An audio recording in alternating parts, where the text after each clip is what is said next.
Hello and welcome to Health Matters on Channels Television. I am Mary Alale Yusuf. Thanks so much for staying with us. There are now over 105 million confirmed cases of COVID-19 globally. On Friday, February the 5th, 2021, more than 58.5 million people had recovered, and the death toll is almost 2.3 million. In Nigeria, cases exceeded 137,000. Over 111,000 people have recovered, and 1,641 people have died. Recovery rate is 81.1%, and fatality rate is 1.19%. The second wave is still on, but that does not stop other diseases. Indeed, cancer is one of those made worse by the presence of COVID-19. A group of diseases that can start in most organs and tissues. Cancer is the second leading cause of death globally. 9.6 million people died of it in 2018. Cervical cancer, the fourth most common cancer in women, affected about 570,000 women in 2018, and about 311,000 women worldwide died from it. Joining me via Zoom from Detroit, Michigan, in the United States of America, is a board-certified oncologist and member of the American Board of Medicine, Dr. Tosin Fregene. You're welcome to the show, Doctor. Glad to have you. Thank you. You know, if people knew what caused cancer, I'm sure a lot of people would just avoid it. What causes cancer in the first place? Well, the development of cancer is very varied and wide, but generally it's due to an imbalance either because somebody has a genetic predisposition or more commonly because of environmental factors.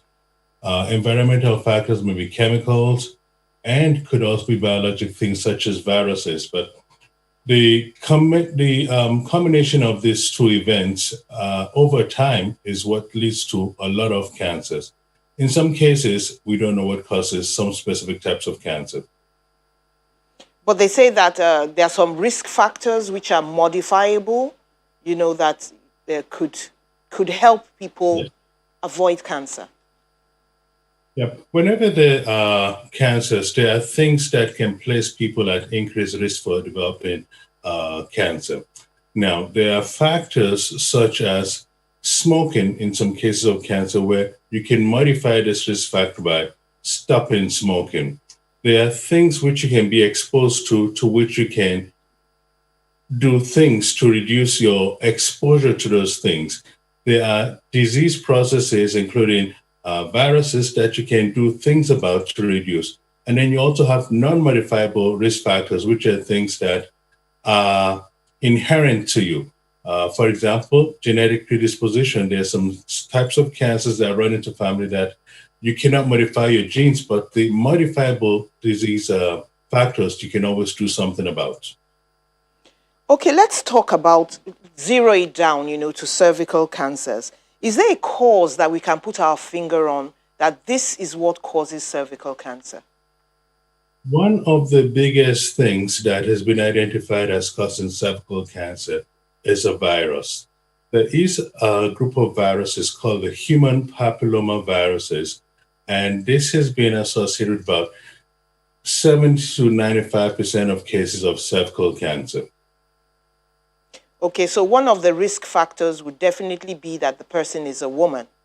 Are there others? Yes. Other risk factors would include risk factors for smoking. Other risk factors would include chronic use of oral contraceptives. There are some dietary predispositions to forming cervical cancer. Sexual behaviors and patterns can also influence the risk for cervical cancer, as well as the person's immune status can also affect your predisposition to developing cervical cancer. Going by 2018 figures for cervical cancer, the survival rates are really dismal, you know, for 2018. We have about 54% mortality for cervical cancer in 2018. Why is that so? Well, generally, cervical cancer, which is in what we call stages, a stage of a cancer depends on how advanced the cancer is. Now, when you say you got a 54% mortality for cervical cancer, that is for all comers. But the mortality rate ranges. The less cancer you have, the higher the chances that you can be cured. The later the stage or the more advanced your cancer is, the less likely it can be cured.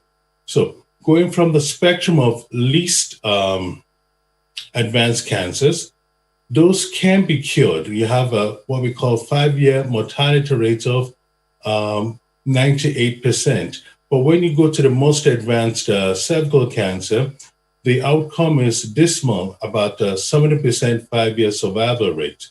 It's just advanced cancers tend not to be curable. Hence, you want to do things upfront to prevent the cancer or catch it early where you can do something about it and translate it into cure.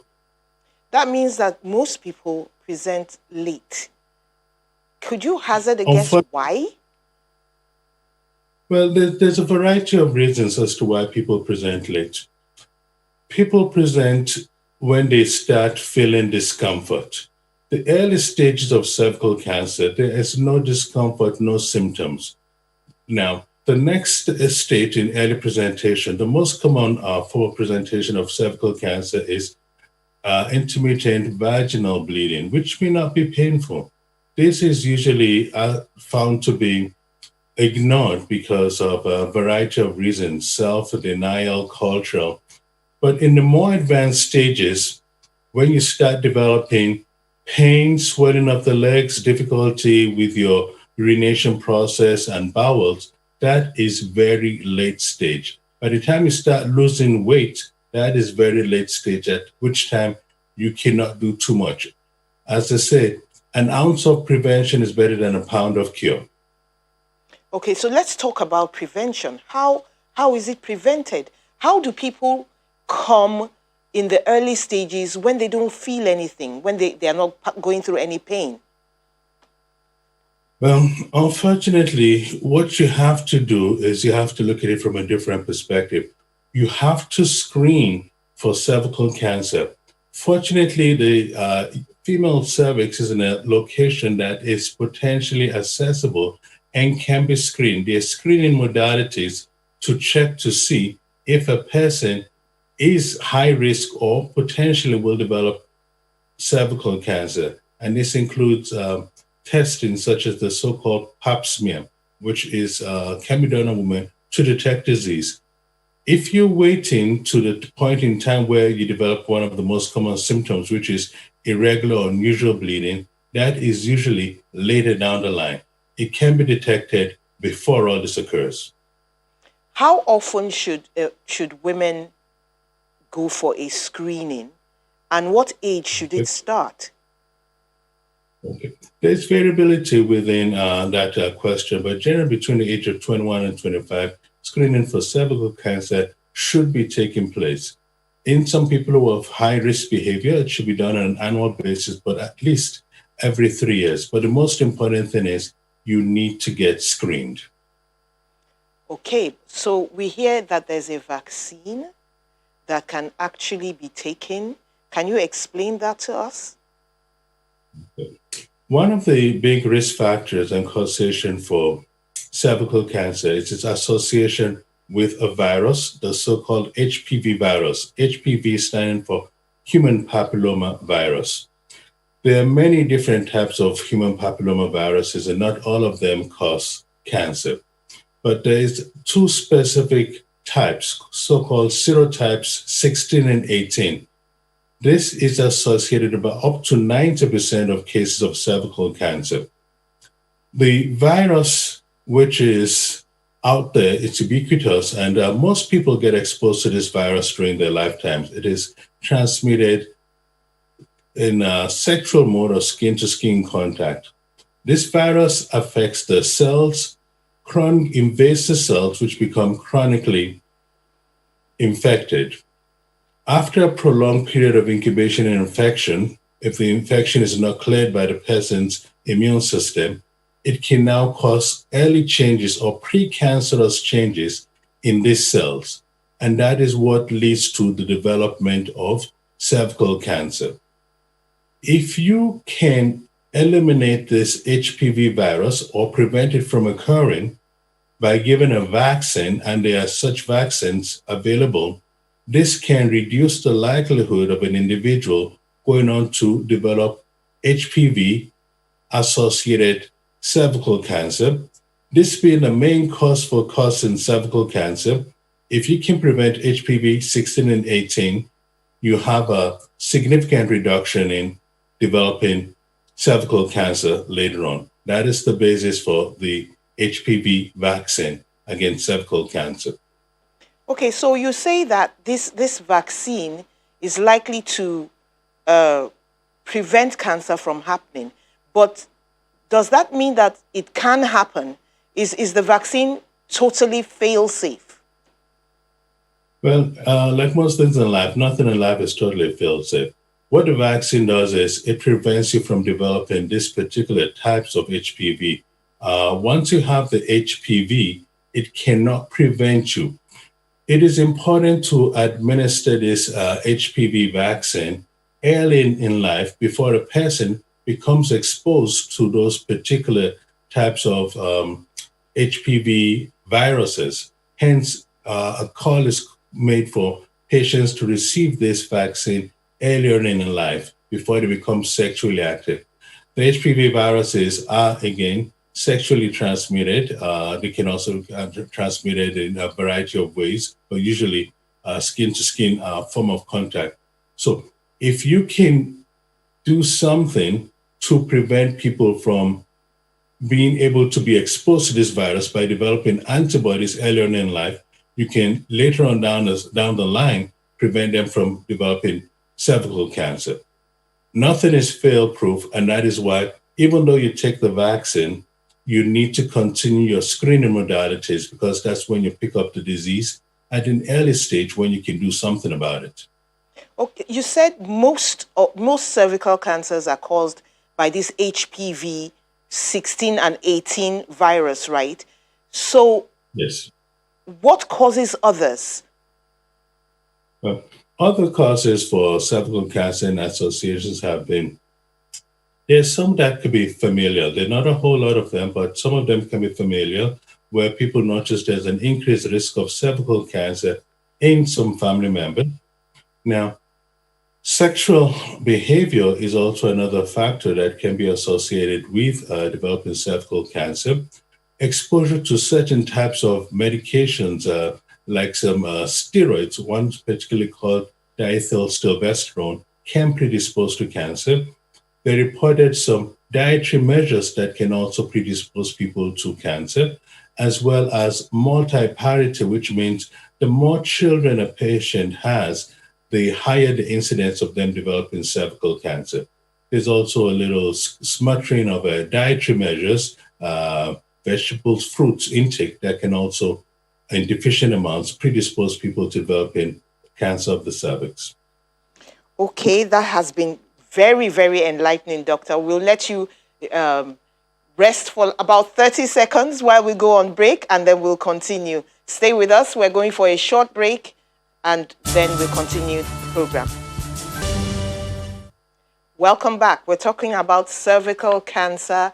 This is Health Matters on Channels Television. You can call 0808 054 2233 for your questions on cervical cancer. You can also tweet at CTV_A while the program continues. Now, Dr. Fregene, let's talk for a minute about people who do get the cancer, in whom it has not been prevented. How treatable is it when it's been contracted? Well, the treatment of cervical cancer and effectiveness of treatment of cervical cancer depends on what the extent of your cancer is at the time you're diagnosed.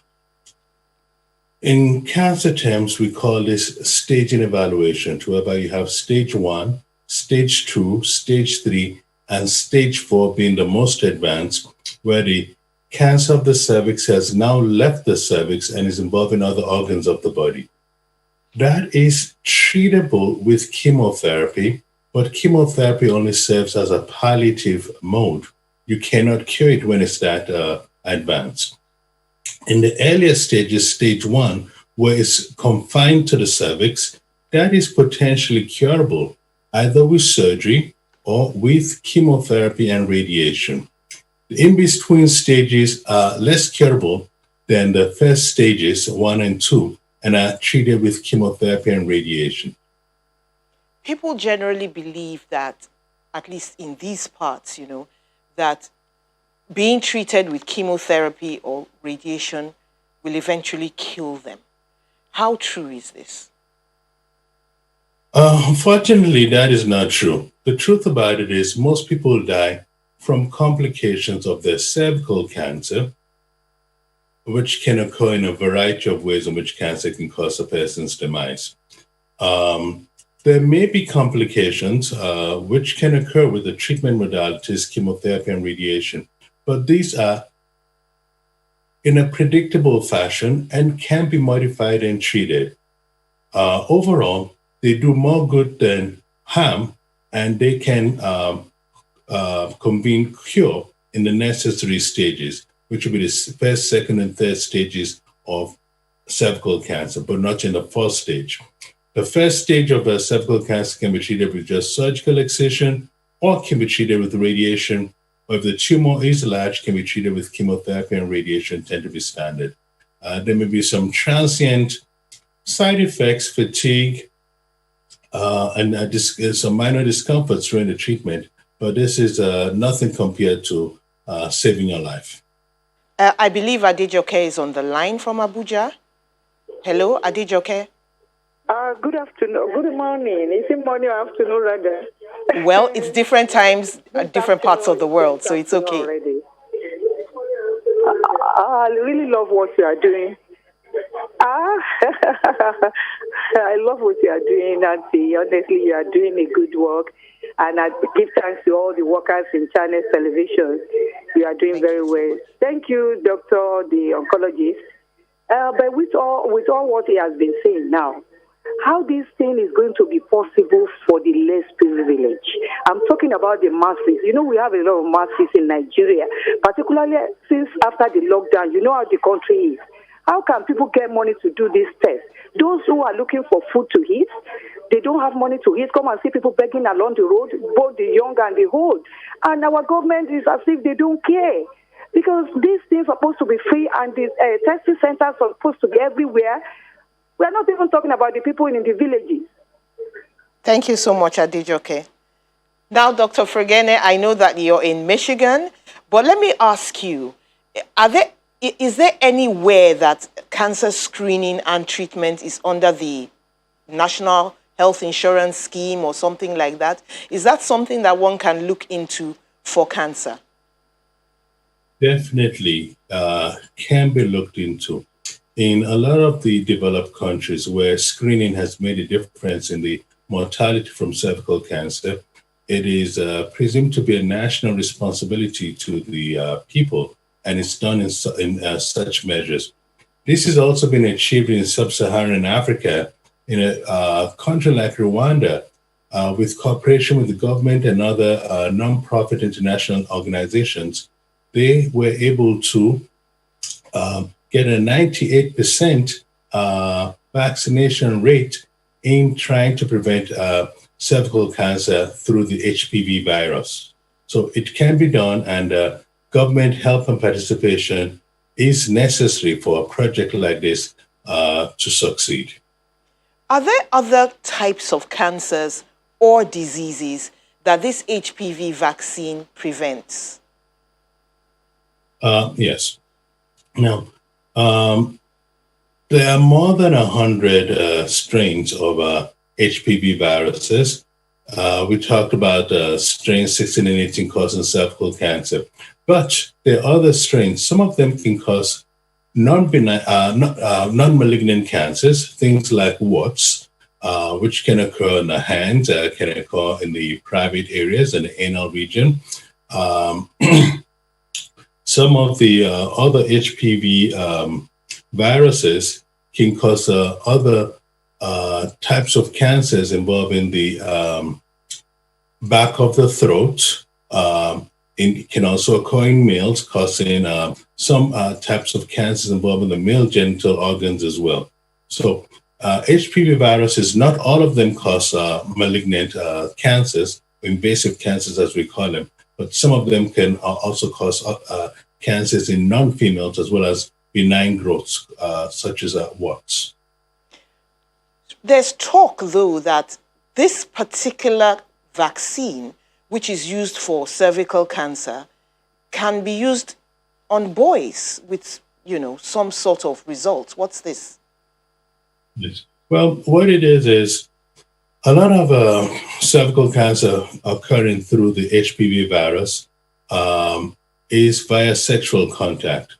So, early age of onset of sexual contact with continuous sexual contact or sexual contact with multiple individuals causes reinfection because the HPV virus is common out there. It occurs in men as well as women.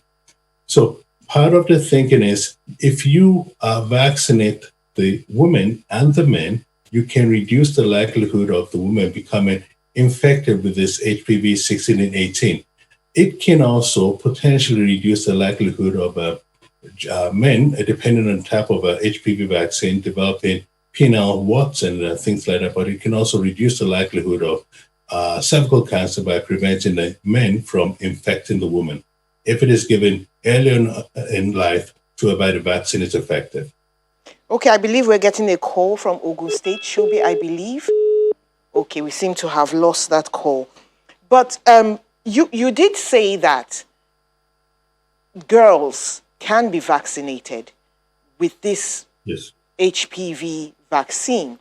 If all girls were vaccinated, how often do they need to go for screening? Since you say it is not fail-safe.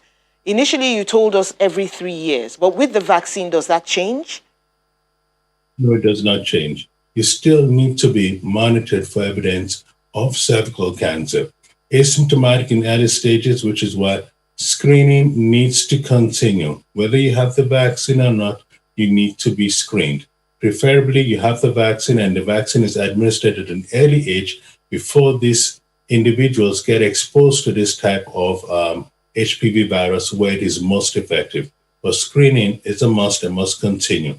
Recommendations are at least every 3 to 5 years. Okay, thank you so much, Dr. Fregene, Dr. Tosan Fregene. That has been very educative, and thanks for taking time out. I know it's really early where you are, so that was an effort on your part. We appreciate you coming. Thanks. Thank you. Thank you. And thank you so much, viewers at home, everywhere where you're watching, because channels can be watched on the move. Thanks for tuning in, and have a wonderful day. I am Mary Alale.